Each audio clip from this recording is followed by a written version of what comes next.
চামচা পুঁজিবাদ থেকে চোরতন্ত্রে পরিণত হয় অর্থ কাঠামো। অভিমত শ্বেতপত্র কমিটির।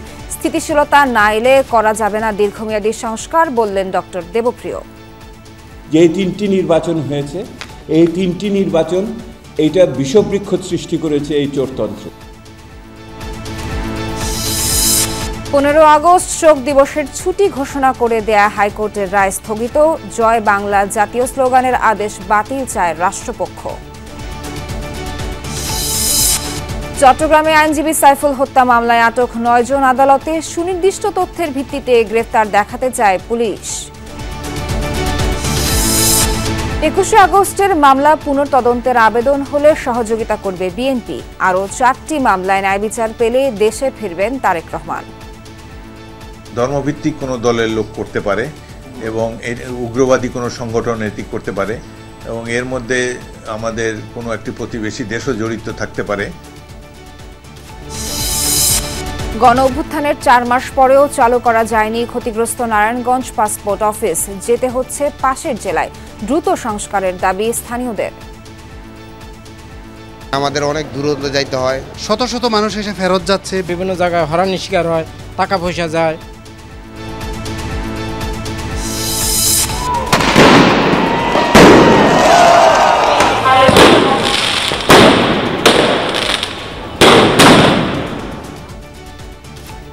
ইউরোপীয় ইউনিয়নে যোগ দেওয়ার দাবিতে জর্জিয়ায় বিরোধীদের পার্লামেন্ট ঘেরাও। পুলিশের সাথে সংঘর্ষে রণক্ষেত্র রাজধানী টিবলিসি। মেগা প্রকল্পের মাধ্যমে যেসব টাকা লোপাট করা হয়েছে পরবর্তী প্রজন্মের ঘাড়ে সে বোঝা থেকে গেলে বলে মনে করে শ্বেতপত্র প্রণয়ন কমিটি।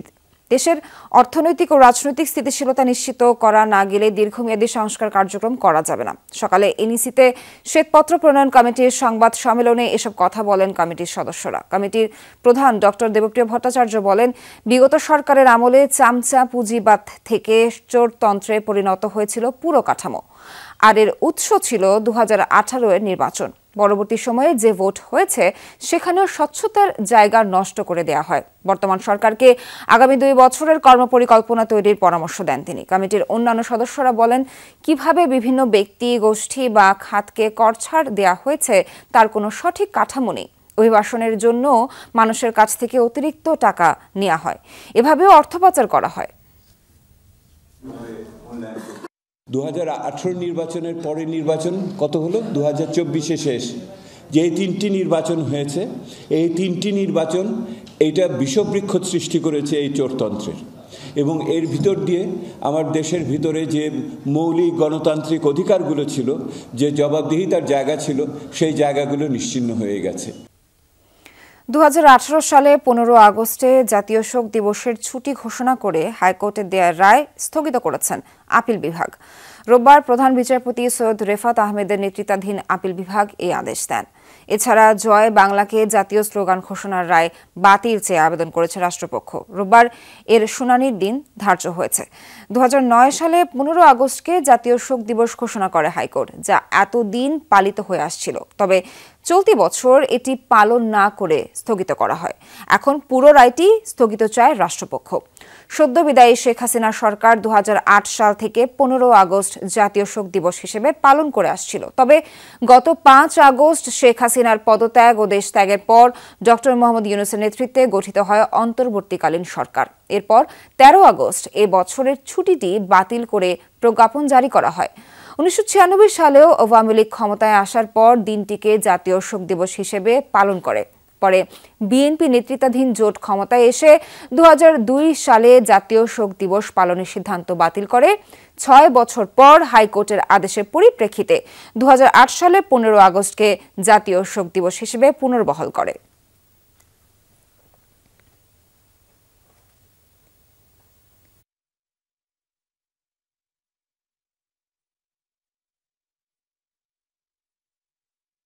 একটা পার্মানেন্ট বাতিল করা আর একটা হচ্ছে যে এই বছরের জন্য ছুটিটাকে স্থগিত করা হয়েছে। সরকার পক্ষ মনে করেছে যে এটি সম্পূর্ণভাবে যে সময়কার যে গভর্নমেন্ট থাকবে তাদের এটা একটা পলিটিক্যাল কোয়েশ্চেন, তো সেইটার বিরুদ্ধে আপিল করা হয়েছিল এবং আপিল করার আমাদের আপিলের লিগের শুনানি করে রায়টাকে স্থগিত করে দেওয়া হয়েছে এবং পরবর্তীতে এটা শুনানির জন্য। চট্টগ্রামে আইনজীবী সাইফুল হত্যা মামলায় আটক 9 জনকে গ্রেফতার দেখাতে আদালতে নেওয়া হয়েছে। এই বিষয়ে জানাতে চট্টগ্রাম থেকে যুক্ত হচ্ছেন সহকর্মী আলামিন শিকদার। সুনির্দিষ্ট কি তথ্যের ভিত্তিতে 9 জনকে গ্রেফতার দেখানোর আবেদন করা হয়েছে এবং এই বিষয়ে আপনার কাছে বিস্তারিত কি তথ্য আছে?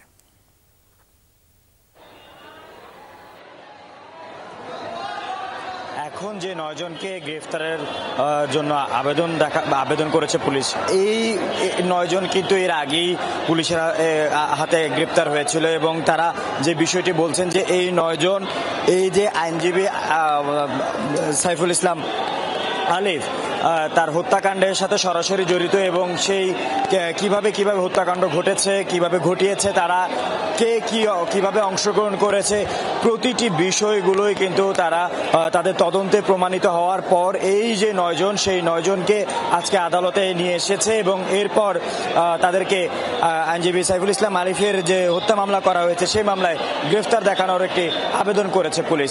এবং যে বিষয়টি আমরা জানি সেটি হচ্ছে যে আজ ঠিক বিকাল 4টা নাগাদ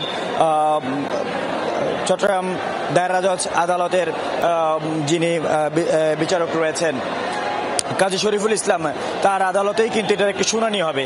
এই 9 জনের পাশাপাশি এই ঘটনায় সর্বমোট 38 জনকে কিন্তু গ্রেপ্তার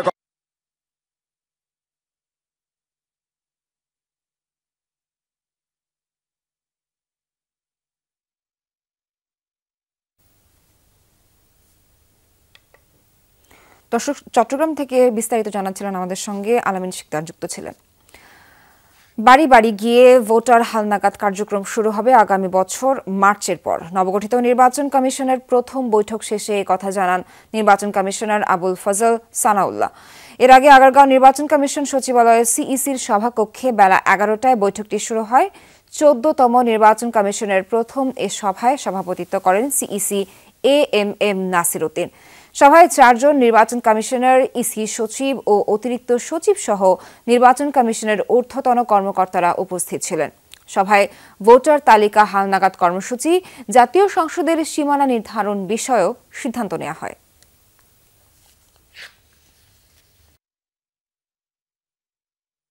আমরা যে সিদ্ধান্তগুলো নিয়েছি আপনারা সবাই জানেন যে প্রতি বছরের 1 জানুয়ারি অনুযায়ী একটা ভোটার তালিকা হালনাগাদ হয়ে থাকে। আমাদের এবারের এ পর্যন্ত প্রাপ্ত তথ্য অনুযায়ী আমাদের হাতে 17 লক্ষ ডেটা আমাদের হাতে আছে, যেটা 1 জানুয়ারি 2025-এ আমরা সন্নিবেশ করব এবং তারা নতুন ভোটার হিসেবে তালিকাভুক্ত হবেন। তবে আমাদের পূর্ব অভিজ্ঞতা থেকে দেখা গেছে যে এই ডাটাটা সবসময় পূর্ণাঙ্গ হয় না, কারণ অনেকেই অফিসে এসে তারা নিবন্ধন কার্যটা সম্পন্ন করেন না। এই বিষয়ে একটু বিস্তারিত জানতে নির্বাচন কমিশনে যেতে চাই, সেখানে আছেন আমাদের সহকর্মী লাভলি বিথি। আমরা তো বক্তব্য শুনছিলাম, জানতে চাই যে ভোটার তালিকা হালনাগাদ সহ আর কি কি বিষয় সিদ্ধান্ত এসেছে আলোচনায়, আপনার কাছে বিস্তারিত কি তথ্য আছে? সোহার, আপনি ইতিমধ্যে যে 3টি বিষয়ে জানিয়েছেন, সীমানা নির্ধারণ, কমিটি গঠন সহ ভোটার তালিকায় 3টি বিষয় কিন্তু মূলত আলোচনা হয়েছে এবং মূলত গুরুত্ব দেওয়া হয়েছে কিন্তু বেশিরভাগ ভোটার তালিকাকে।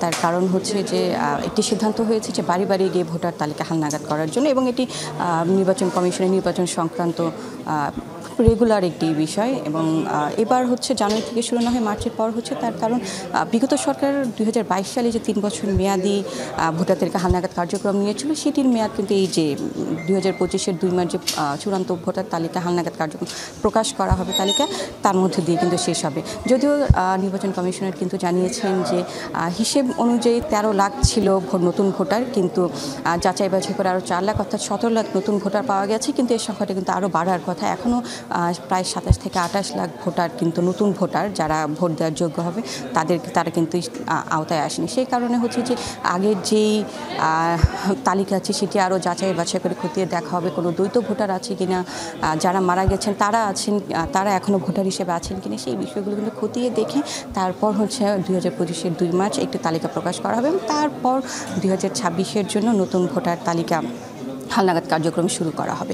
যেটি বলছিলাম আমি যে সেক্ষেত্রে কিন্তু দেখা যায় যে যেহেতু লম্বা সময় নেই এবং নিয়ম অনুযায়ী তারপরের বছর 2026-এর 2 মার্চ 2025-এর নতুন ভোটার যারা হবে তাদের তালিকা প্রকাশ করা হবে। সেক্ষেত্রে কিন্তু 2026 মার্চের পরে জাতীয় সংসদ নির্বাচন হওয়ার কথা যদি তাদের ভোটার তালিকা অন্তর্ভুক্ত করতে চায়। কিন্তু এই বিষয়ে কিন্তু নির্বাচন কমিশনার আমাদের বলেছেন যে স্পষ্ট না বলে একটি ইঙ্গিত দিয়েছেন, যদি এর আগে আসলে তাদেরকে ভোট হয় বা তাদেরকে যদি অন্তর্ভুক্ত করার প্রয়োজন হয়, তাদের ভোট দেওয়ার অনুমতি দেওয়া হয়, সেক্ষেত্রে হয়তো অন্তর্বর্তীকালীন সরকার অধ্যাদেশের মাধ্যমে ভোটার তালিকা সংশোধন আইন হতে পারে। যদি উনি একটি ইঙ্গিত দিয়েছেন, কিন্তু আমরা যতটুকু বুঝতে পেরেছি যে হয়তো কোনো একটা অধ্যাদেশ বা ভোটার তালিকা আইন সংশোধন আইন হতে পারে। আর বাকি যে দুটি বিষয় হচ্ছে যে 4 জন কমিশনারকে কিন্তু 4টি কমিটি ইতিমধ্যে দিয়ে দেওয়া হয়েছে, কমিটি গঠন করা হয়েছে। সীমানা নির্ধারণ সংক্রান্ত কিছু অভিযোগ ছিল, সেই অভিযোগগুলো নিয়ে এখানে বিস্তারিত আলোচনা হয়নি। এই নিয়ে যেই কমিশনার হচ্ছেন দায়িত্বপ্রাপ্ত সীমানা নির্ধারণ ইস্যুতে নির্বাচন কমিশন আনারুল ইসলাম, তিনি তাদের সাথে আলোচনা করে আলাদাভাবে বৈঠক করে সীমানা নির্ধারণের যেই বিষয়গুলো আছে, আপত্তিগুলো আছে, সেসব বিষয়ে সিদ্ধান্ত নেওয়া হবে। সোহার, বিথি, ধন্যবাদ আপনাকে। 21শে আগস্ট গ্রেনেড হামলার রায় নিয়ে কেউ সংক্ষুব্ধ হলে পুনঃতদন্তের আবেদন করতে পারে, আর এতে বিএনপি সহযোগিতা করবে। দুপুরে বনানীতে নিজ বাসভবনে সাংবাদিকদের সঙ্গে আলাপকালে কথা জানান বিএনপির স্থায়ী কমিটির সদস্য হাফিজউদ্দিন আহমেদ বীর বিক্রম। তিনি দাবি করেন, প্রতিবেশী দেশের সহযোগিতায় কোনো ধর্মীয় উগ্রবাদী সংগঠন 21 আগস্টের গ্রেনেড হামলা ঘটাতে পারে। এর পেছনে বিএনপি সরকারের কোনো সম্পৃক্ততা নেই। আরও 4টি মামলায় ন্যায় বিচার পাওয়ার পরই বিএনপির ভারপ্রাপ্ত চেয়ারম্যান তারেক রহমান দেশে ফেরার প্রস্তুতি নেবেন বলেও জানান হাফিজউদ্দিন আহমেদ।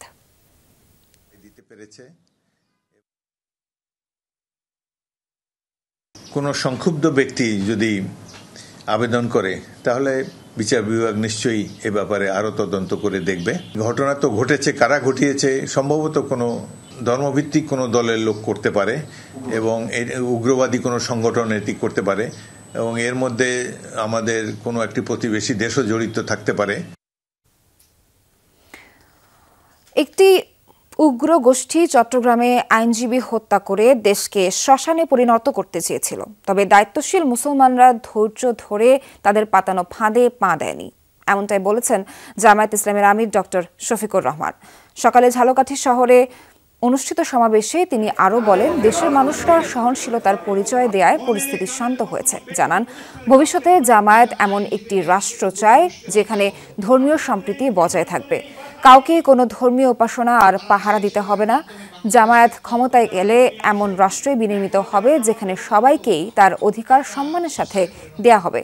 পরে নেছারাবাদেও এক সুধী সমাবেশে বক্তব্য রাখেন জামায়াত আমির।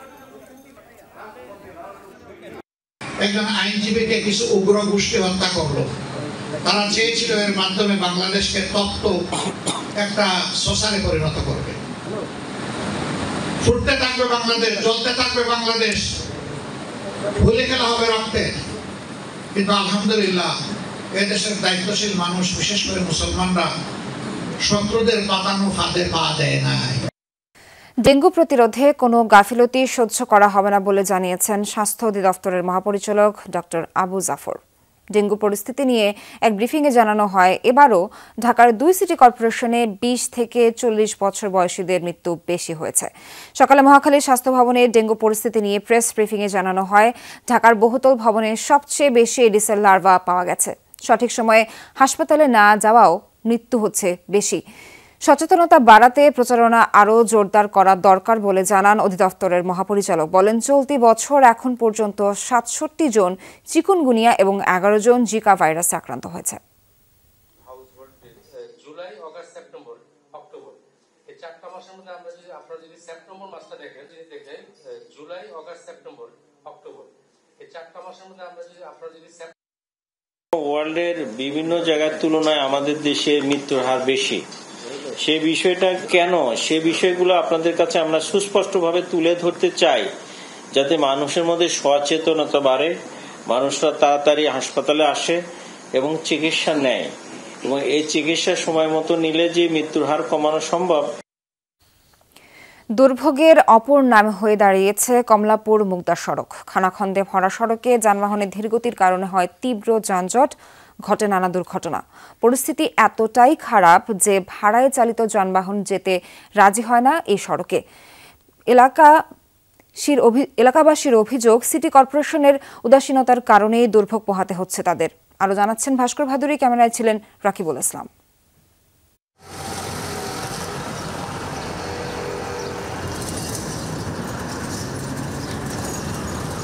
কমলাপুর মুগদা সড়ক প্রথম দেখায় মফস্বলের সড়ক মনে হলেও খোদ রাজধানীর বুকেই এমন চিত্র। বিশাল আকারের গর্ত, পানি, কাদা কিংবা ধুলা সবই মিলবে এখানে। এসব নিয়েই প্রতিদিন এই সড়কে চলাচল করেন লাখো মানুষ। এখানে গাড়ি চালাইলে গাড়িটা যখন কাচ্ছিত হয়, আইগের জন্য আর এক গাড়ির ক্ষতি হয়। এই রাস্তাতে যখন কোনো অসুস্থ রোগী নিয়ে আসছি, মুগদাতে নামাইছি। আমি কি বলবো, মানে রিস্কাও তো আসতে দেয় না, আমি আস্তে আস্তে গেছি। রাজধানীর প্রবেশমুখ টিটিপাড়া থেকে গোপীবাগ কিংবা মুগদা থেকে কমলাপুর, মূল সড়কের অনেকটা জুড়েই একই পরিস্থিতি। খানাখন্দের সড়কটিতে দেখা মিলবে ইটের আস্তর, যার চিত্র প্রায় সাপের মতো। গাড়ি উল্টা জায়গা, ভ্যান উল্টা জায়গা, ভ্যান ঠেললাম তো। রাস্তা কোনো ঠিকঠাক হয় নাই, দুনিয়ার রাস্তা বাঙ্গার, কোনো জায়গা কোনো জায়গা চলা অসম্ভব। আসমো কেমনে বাঙ্গার মধ্যে আইতে যায় না, আবার জাম লাগে, প্রচুর জাম লাগে। এলাকাবাসীর অভিযোগ, সিটি কর্পোরেশনের দায়সারা কাজের কারণেই প্রতিদিন মৃত্যু ঝুঁকি বাড়ছে। হাজারো সমস্যা নিয়ে প্রতিদিন চলাচল করতে হয় এই কমলাপুর টিটিপাড়া সড়কে। স্থানীয়দের অভিযোগ, সিটি কর্পোরেশনের উদাসীনতার কারণেই সড়কের এমন বেহাল দশা। দায়সারা কাজ নয়, যদি মানসম্পন্ন উন্নয়ন কাজ করা যায় তাহলেই এই সড়কের দুর্ভোগ থেকে লাখো মানুষের মুক্তি মিলবে। মূল সড়কের পাশাপাশি পার্শ্ববর্তী রাস্তাগুলোও যেন পাল্লা দিয়ে খারাপ হচ্ছে। মুগদা মেডিকেলের মূল ফটক প্রায় অকেজো শুধুমাত্র খারাপ রাস্তার জন্য। পরিস্থিতি এমনই যে হাসপাতালেও রোগী নিয়ে আসতে রাজি হয় না কোনো যানবাহন। এগুলো তো দিয়েছে কয়দিন আগে, এর আগে তো মনে করেন আপনার 5 থেকে 6 মাস এই রাস্তার অবস্থা পুরোই খারাপ। মরণ রাস্তার নাম দিয়ে দিয়েছে, অনেকজন আহত হয়। আমি একদিন রিক্সাতে এসে উল্টা পড়ে গেছিলাম। এটা কিন্তু রোড না, এটা রোড না, এটা একটা মাঠের মতন, মানে ভাঙ্গা একটা ইয়ে হয়ে আছে, পরিত্যক্ত রোড। এমন দুর্ভোগের কথা স্বীকার করেন খোদ সিটি কর্পোরেশনের কর্মকর্তারাও। দ্রুতই পদক্ষেপ নেবার কথা জানানো হয় দক্ষিণ সিটির পক্ষ থেকে। ছোট ছোট গাড়ি ঘোড়া উল্টে পড়ে, সেটা আমরা টেম্পোরারি একটা ব্যবস্থা নিয়েছি, হ্যাঁ, এবং ওইটাও আমরা একইভাবে মানে আমরা রিপেয়ার করে এটাকে আমরা সম্পূর্ণ চালু করে দেব, এবং ওইটা হয়তো আমরা জানুয়ারি মাসের ফার্স্ট উইকের দিকে চালু করতে পারবো। ফেব্রুয়ারির মাঝে রাস্তা সংস্কার শেষ হলে মুগদা কমলাপুর সড়কের যানজটও অনেকটাই কমে আসবে বলে আশা ঢাকা দক্ষিণ সিটি কর্পোরেশনের। ভাস্কর ভাদুরী, যমুনা নিউজ, ঢাকা। প্রায় 4.5 মাস ধরে বন্ধ নারায়ণগঞ্জ আঞ্চলিক পাসপোর্ট অফিসের সেবা কার্যক্রম। বিকল্প হিসেবে পাশের জেলায় গিয়ে পাসপোর্ট সংক্রান্ত সেবা নিতে হচ্ছে নারায়ণগঞ্জবাসীকে। এতে ভোগান্তি পোহাতে হচ্ছে তাদের। ছাত্র জনতার আন্দোলনের সময় দুর্বৃত্তরা আঞ্চলিক পাসপোর্ট অফিসটিতে আগুন দেয়। দ্রুত ভবনটি সংস্কার করে কার্যক্রম শুরুর তাগিদ স্থানীয়দের। ছাত্র জনতার আন্দোলন চলাকালে গত 19 জুলাই ভুইঘর এলাকায় নারায়ণগঞ্জ আঞ্চলিক পাসপোর্ট অফিসে হামলা চালায় দুর্বৃত্তরা। কম্পিউটার, ক্যামেরা সহ আসবাবপত্র লুট করে তারা। আগুন দেয়া হয় কার্যালয়টিতে। ভবনটির ব্যাপক ক্ষতির পাশাপাশি পুড়ে যায় প্রস্তুতকৃত প্রায় 8000 নতুন পাসপোর্ট। এরপর থেকে বন্ধ আঞ্চলিক কার্যালয়টির সব কার্যক্রম। নারায়ণগঞ্জকে 3টি জোনে ভাগ করে 3 জেলা থেকে পাসপোর্ট সেবা গ্রহণের বিজ্ঞপ্তি টানিয়ে দেয় কর্তৃপক্ষ। সোনারগাঁ, রূপগঞ্জ, 2500-এর বাসিন্দাদের জন্য নরসিংদী, নারায়ণগঞ্জ সদর ও ফতুল্লার জন্য কেরানীগঞ্জ এবং সিদ্ধিরগঞ্জ ও বন্দর থানার বাসিন্দাদের মুন্সিগঞ্জ আঞ্চলিক পাসপোর্ট অফিস থেকে সেবা নেয়ার নির্দেশনা দেয়া হয়। তবে সেইভাবে প্রচার প্রচারণা না থাকায় অনেকেই ভুইঘর এলাকার কার্যালয়ে এসে ফেরত যাচ্ছেন। আমরা তো আসছিলাম পাসপোর্ট করতে, তো এইখানে জানতে পারলাম যে পাসপোর্ট এখানে নাকি হয় না। আমাদের এখন যাইতে বলতেছে আপনার নরসিংদীতে। পাসপোর্ট অফিসের পাশেই আমার বাসা। আমি যা দেখি শত শত মানুষ এসে ফেরত যাচ্ছে, বিশেষ করে হজ যাত্রীরা, উমরা করতে যাচ্ছে যারা। নিজ জেলার বাইরে গিয়ে পাসপোর্ট করতে নানান ভোগান্তি পোহাতে হচ্ছে সেবাগ্রহীতাদের। অনেকেই পড়ছেন দালাল চক্রের খপ্পরে। বিশেষ করে হজ যাত্রী ও বৃদ্ধরা বেশি হয়রানির শিকার হচ্ছেন। আমাদের অনেক দূরত্ব যাইতে হয় এবং এলাকাবাসী হিসাবেও আমরা আগে যেরকম দালালের চক্র পড়ি না, এখন দূরে যায়ও দালালের চক্র পড়তে হয় আমাদের। বিভিন্ন জায়গায় যাইতে হয়, বিভিন্ন জায়গায় হয়রানির শিকার হয়, টাকা পয়সা যায়, অনেক কষ্ট হয়। পাসপোর্ট অফিসটি বন্ধ থাকায় ক্ষতির মুখে আশেপাশে গড়ে ওঠা ক্ষুদ্র ব্যবসায়ীরা। ভবনটি দ্রুত সংস্কার করে সেবা চালুর দাবি নারায়ণগঞ্জবাসীর। আমরাও যে এখানে দোকান নিয়ে বসে আছি, আমাদের অনেক সমস্যা হচ্ছে, দোকান ভাড়া দিতে পারতেছি না, আদার্স অনেক সমস্যা হচ্ছে। পাসপোর্ট অফিসটা সংস্কার হলে অনেক মানুষের উপকার হয়, অত্র এলাকার মানুষগুলো পাসপোর্ট সহজে এখানে করতে পারে। ক্ষতিগ্রস্ত কার্যালয়টি সংস্কারের জন্য গণপূর্ত বিভাগকে চিঠি দিয়েছে পাসপোর্ট অধিদপ্তর। এরই মধ্যে সংস্কারের উদ্যোগও নেওয়া হয়েছে। মেরামত কাজ শেষ হলে পাসপোর্ট অফিসের কার্যক্রম পুনরায় চালু হবে বলে জানিয়েছেন জেলা প্রশাসক। ইতিমধ্যে এই পাসপোর্ট অফিসটা ঠিক করার জন্য টেন্ডার হয়েছে এবং আমরা আশা করছি অচিরেই এই পাসপোর্ট অফিস মেরামত করে আবার পুনরায় চালু করা সম্ভব হবে। কর্তৃপক্ষের হিসাবে স্বাভাবিক সময়ে প্রতিদিন গড়ে ১৫০০ মানুষ পাসপোর্ট অফিসের সেবা নিতেন। জাহিদ হাসান, যমুনা নিউজ। নওগাঁর রানীনগরে ট্রেনে কাটা পড়ে বাবা মেয়ের মৃত্যু হয়েছে। সকালে উপজেলার চকের ব্রিজ সংলগ্ন এলাকায় ট্রেনে কাটা পড়ে প্রাণ হারান কোরবান আলী ও তার ১০ বছরের মেয়ে কোহেলি খাতুন। পুলিশ জানায় নিহত কোরবান আলী বাক প্রতিবন্ধী ছিলেন। মেয়েকে নিয়ে রানীনগর বাজারে যাওয়ার কথা বলে বাড়ি থেকে বেরিয়ে যান তিনি। ১০টার দিকে উত্তরবঙ্গগামী একটি ট্রেন চকের ব্রিজ অতিক্রম করার পর রেল লাইনের ওপর তাদের খণ্ডিত মরদেহ দেখতে পান স্থানীয়রা। পুলিশের প্রাথমিক ধারণা, পারিবারিক কলহের জেরে মেয়েকে নিয়ে আত্মহত্যা করেছেন কোরবান আলী। আশাটা দেখলাম আমি বাপ বেটি দুজনা কাটা গেছে। এটা বড় মেয়ে, দুটো মেয়ে আছে, এটা বড় মেয়ে। পারিবারিক কলহ, মানে স্বামী স্ত্রী, যেটা অন্য কেউ নাই, ওকে সবাই গ্রামে ভালোবাসে। ৪ জেলায় সড়ক দুর্ঘটনায় প্রাণ হারিয়েছেন ৫ জন। এর মধ্যে গোপালগঞ্জে বাসের ধাক্কায় ভ্যানের চালক সহ ২ জন নিহত হয়েছেন। আহত হয়েছেন অন্তত ১০ জন।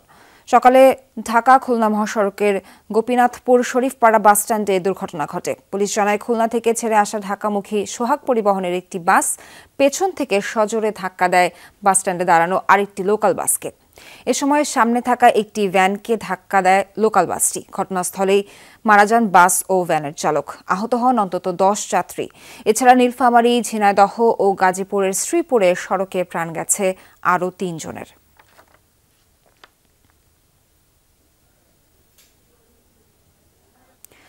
ঢাকা মাওয়া মহাসড়কে নারীকে গুলি করে হত্যার ঘটনায় কথিত প্রেমিক তৌহিদ শেখ তন্ময়কে গ্রেপ্তার করেছে police. Munshiganj police super Shamsul Alam Sarkar জানান, ভোরে অভিযান চালিয়ে বরিশাল থেকে তাকে গ্রেপ্তার করা হয়েছে। এ সময় উদ্ধার করা হয়েছে হত্যাকাণ্ডে ব্যবহৃত আগ্নেয়াস্ত্র। হত্যার মোটিভ নিয়ে সংবাদ সম্মেলনে বিস্তারিত জানানো হবে বলেও জানান তিনি। এর আগে শনিবার সকালে ঢাকা মাওয়া সড়কে শাহেদা নামের এক তরুণীর গুলিবিদ্ধ মরদেহ উদ্ধার করে পুলিশ। ঘটনাস্থল থেকে মেলে ৫ রাউন্ড গুলির খোসা।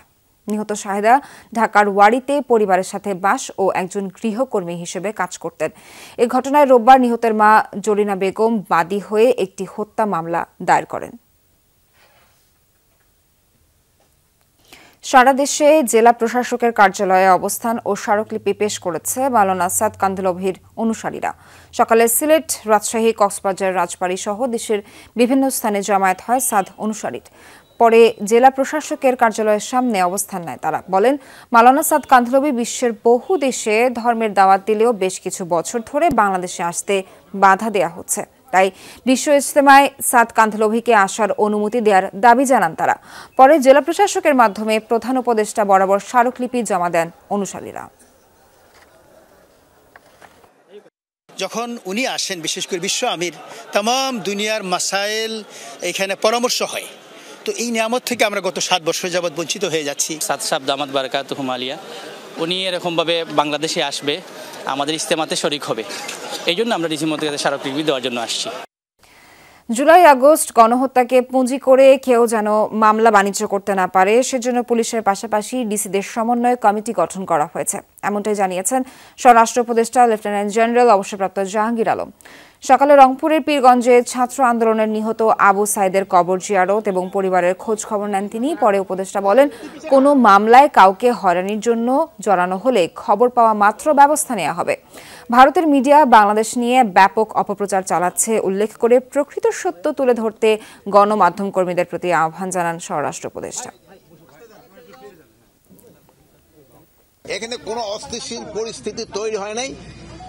পার্শ্ববর্তী দেশের মিডিয়া আমাদের সম্বন্ধে অনেক মিথ্যা প্রচার করে, যেটা একমাত্র আপনারাই এটা করতে পারেন, কাউন্টার করতে পারেন, যেহেতু আপনারা সত্যি ঘটনা প্রকাশ করে এদের এই মিথ্যা প্রচারটাকে আপনারা মিথ্যাটাকে বন্ধ করে দিতে পারেন।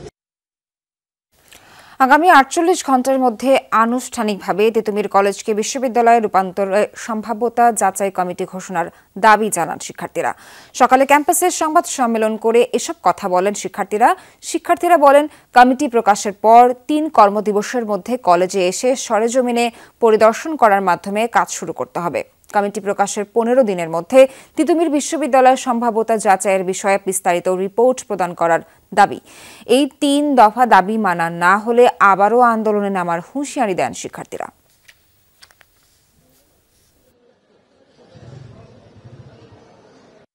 আগামী ৪৮ ঘন্টার মধ্যে তিতুমির বিশ্ববিদ্যালয়ের সম্ভাব্যতা যাচাই যে কমিটি হয়েছে সেটি প্রেস বিজ্ঞপ্তির মাধ্যমে প্রকাশ করতে হবে।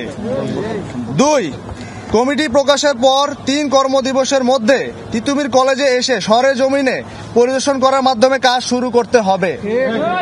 ৩, কমিটি প্রকাশের ১৫ দিনের মধ্যে তিতুমির বিশ্ববিদ্যালয়ের সম্ভাব্যতা যাচাইয়ের বিষয়ে বিস্তারিত রিপোর্ট প্রদান করতে হবে। আমাদের এই ৩ দফা দাবি মেনে নেওয়া না হলে আমাদের পরবর্তী কর্মসূচির দিকে ধাবিত হতে বাধ্য হব। নতুন তৈরি করা ৩য় টার্মিনালের যথাযথ ব্যবস্থাপনা এবং সেবা নিয়ে আশঙ্কা প্রকাশ করেছেন বিশেষজ্ঞরা। তাই তড়িঘড়ি খুলে না দিয়ে যাত্রী সেবার মান যথাযথভাবে নিশ্চিত করার দাবি জানিয়েছেন তারা। সকালে রাজধানীর একটি হোটেলে aviation and tourism journalist forum আয়োজিত গোল টেবিল বৈঠকে যাত্রী সেবা নিয়ে আশঙ্কার কথা বলেন তারা।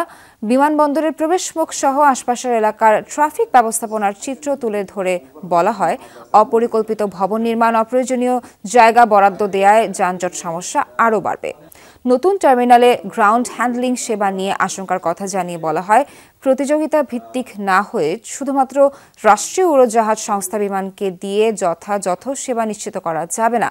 এছাড়াও কার্গো ব্যবস্থাপনার ভয়াবহ চিত্র উঠে আসে গোলটেবিল আলোচনায়। সরকার বিরোধী আন্দোলনে উত্তাল জর্জিয়া। ইউরোপীয় ইউনিয়নে যোগ দেওয়ার দাবিতে টানা ৪র্থ দিনের মতো বিক্ষোভ কর্মসূচিতে যোগ দেয় হাজার হাজার মানুষ। পার্লামেন্ট এলাকা ঘেরাও করে চলে মিছিল, স্লোগান করা হয় অগ্নিসংযোগ। নিরাপত্তা বাহিনী বাধা দিলে ছড়ায় সহিংসতা। পুলিশের সাথে সংঘর্ষে রণক্ষেত্রে পরিণত হয় ভিআইপি এলাকা। উত্তপ্ত পরিস্থিতির জন্য বিরোধীদের ওপর দোষ চাপিয়েছেন প্রধানমন্ত্রী ইরাকলি।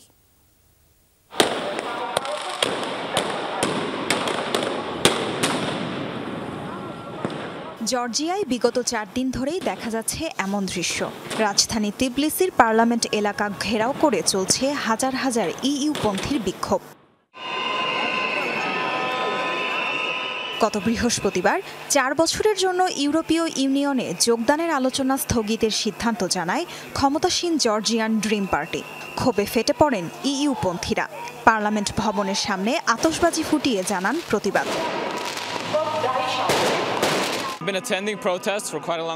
দুঃখজনক বিষয় হলো সরকার নিজ দেশের মানুষের কথাই ভাবছে না, তাদের অধিকার থেকে বঞ্চিত করছে। জর্জিয়ার নাগরিক হিসেবে ইউরোপীয় ভবিষ্যৎ পাওয়ার অধিকার আমাদেরও আছে।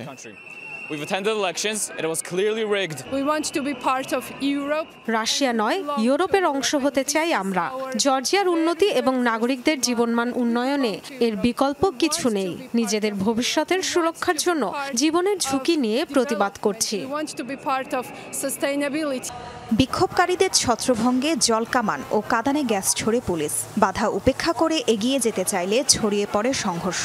রণক্ষেত্রে পরিণত হয় গোটা এলাকা। আইন ভঙ্গের বিরুদ্ধে কঠোর পদক্ষেপের হুঁশিয়ারি দিয়েছেন জর্জিয়ার প্রধানমন্ত্রী ইরাকলি কোবাখিৎসে। বিরোধী দলের মদদেই দেশে এই অস্থিরতা তৈরি হয়েছে বলে অভিযোগ করেছেন তিনি। আইনবিরোধী সব কর্মকাণ্ড কঠোরভাবে দমন করা হবে। যেসব রাজনীতিবিদ অফিসে লুকিয়ে থেকে রাজপথে মানুষ পাঠিয়ে আন্দোলনের নামে সহিংসতা ছড়াচ্ছেন, তারাও শাস্তি থেকে বাদ পড়বে না। পুরোটাই বিরোধীদের চাল। এসব করে জর্জিয়ায় কখনোই বিপ্লব ঘটানো সম্ভব নয়। বিক্ষোভকারীদের প্রতি সমর্থন জানিয়েছেন দেশটির প্রেসিডেন্ট সালোমে জুরাবিশাভেলি। ক্ষমতাসীন দলকে মস্কোপন্থী আখ্যা দিয়ে বলেন, নিজেদের স্বার্থ রক্ষায় জর্ডানকে ইইউ এর সদস্য হতে বাধা দিচ্ছে সরকার। প্রেসিডেন্সির মেয়াদ শেষ দিকে হলেও স্বচ্ছ নির্বাচন না দিলে দায়িত্ব না ছাড়ার ঘোষণা দিয়েছেন তিনি। এই পার্লামেন্টের বৈধতা ও স্বচ্ছতা নেই, তাই তারা প্রেসিডেন্ট নির্বাচন আয়োজন করতে পারে না। একটি স্বচ্ছ ভোট না হওয়া পর্যন্ত আমি কোথাও যাচ্ছি না। যারা রাজপথে অধিকারের জন্য লড়ছেন তাদের উদ্দেশ্যে বলবো, হাল ছাড়বেন না। ইইউ এর সদস্য পদ নিয়ে আলোচনা বন্ধের জেরে পদত্যাগ করেছেন জর্জিয়ার বেশ কয়েকজন রাষ্ট্রদূত। নিন্দা জানিয়ে চিঠিতে স্বাক্ষর করেছেন সরকারি কর্মকর্তা কর্মচারী সহ ৩,০০০-এর বেশি শিক্ষক। তাজরিয়ান সোবহান, যমুনা নিউজ। আলেপ্পো জয়ের পর উত্তরে হামা প্রদেশের পথে সিরিয়ার বিদ্রোহী গোষ্ঠী এইচটিএস। তাদের অগ্রযাত্রা ঠেকাতে মুরিয়ার সরকারি বাহিনীর সাথে চলছে ব্যাপক সংঘর্ষ। বিদ্রোহী অধ্যুষিত ইদলিব ও দখলকৃত আলেপ্পোয় বিমান হামলাও চালিয়েছে রুশ ও সিরীয় বাহিনী। 10 শিশুসহ 25 জনের মৃত্যুর খবর জানিয়েছে স্বেচ্ছাসেবী সংগঠন হোয়াইট হেলমেটস।